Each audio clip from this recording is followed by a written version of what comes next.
right, so we got the CarCast Garage now. Paul Hembery's here. He's brought us, well, he's the Grand Poobah of Pirelli, and he's brought us a car which looks a lot like an Audi R8 to me. Well, but it is 80% of an Audi R8 road car, which is pretty amazing. It competes in the Pirelli World Challenge, which is a GT championship for exactly this sort of animal. And what an animal it is. Yeah, so this is a challenge where there's restrictions, obviously. The cars are all running the same Pirelli tire? Yeah, it's a spec championship, but there's a lot of different brands involved. I mean, here we have the marvelous Audi, but you have any dream car you can think of. They're making a GT3 version to go racing. And it's fun because I've watched a lot of it. Like once in a while, it'll start raining, and then the all-wheel drive cars, or even they're monsters off the launch, and then they kind of get into the pack, and then when it rains, they start winning again. Right. So this is all-wheel drive, right? It's Audi. It's got to be, right? And the motors are actually detuned a little bit from the stock 550 or 5 whatever it is to something like 510, I think. Yeah. And is that that's for this car, but if this car is going up against a Volvo, which comes from the factory with 300 horsepower, then the Volvo's got to go this direction, that's part of the balancing of performance. Right. And also, but correct me if I'm wrong, if one car starts dominating, they'll start looking for ways to add parity. It will be very hard, I think, for someone to really dominate, but the way that they control, and it's a very sophisticated system, they have to look at the performance of all the cars. If somebody's dominating, they're probably cheating, actually. They got Pirellis. So we should, and this is, these are 2 different size tires, I'm guessing. Yeah, they're 18-inch as well, so not so far off of the road car type of tires that you'd see on an Audi. Can we fire the thing up? Yeah, can we fire it up? Do that? Yeah.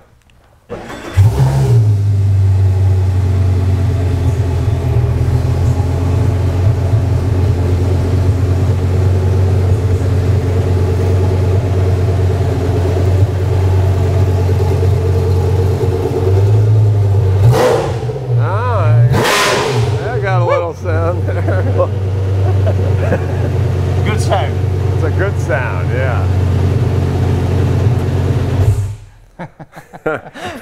Well, even if it's detuned, it certainly sounds. I feel like they take the engines at whatever they are, 540, 550 horsepower, bring them up to 700 and with an incredible amount of torque, and then probably plug them up to get them back down to 510. Like put an air restrictor. Yeah, and you probably get a hell of a lot more torque in the whole process when you do that. Yeah. Also, you get the awesome sound when you just put that exhaust on there.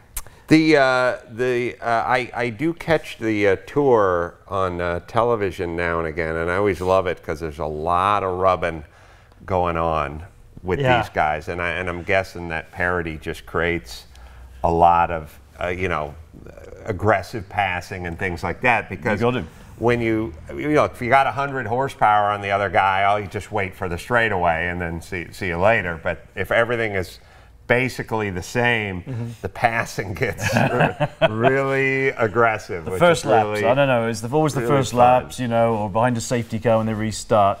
Everyone's, you know, they're going for glory. They're going for glory. Other than Pirelli.com, Paul, where should people go? Well, we also have our Twitter. We have Pirelli Motorsport that you can follow on Twitter, and that's where you get all the info of what we're up to around the world. You know, and we are involved in a heck of a lot of stuff. 240 championships between the cars and motorcycles, you know. 600,000 tires a year. 600,000 tires a year. So there's always something going on around the world. Yeah. When Giuseppe or Leonardo Pirelli in 1881 was making his first wagon wheel, could you imagine showing him all these factories? Just this thing, he'd probably burn you and call you a heretic, you know?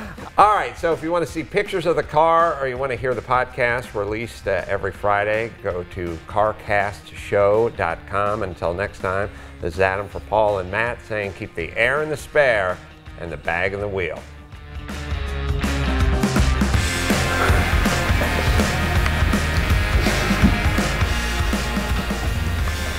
Okay, now do that with a helmet on. Does this thing blip the throttle for you? Yeah. I'm in. Yeah.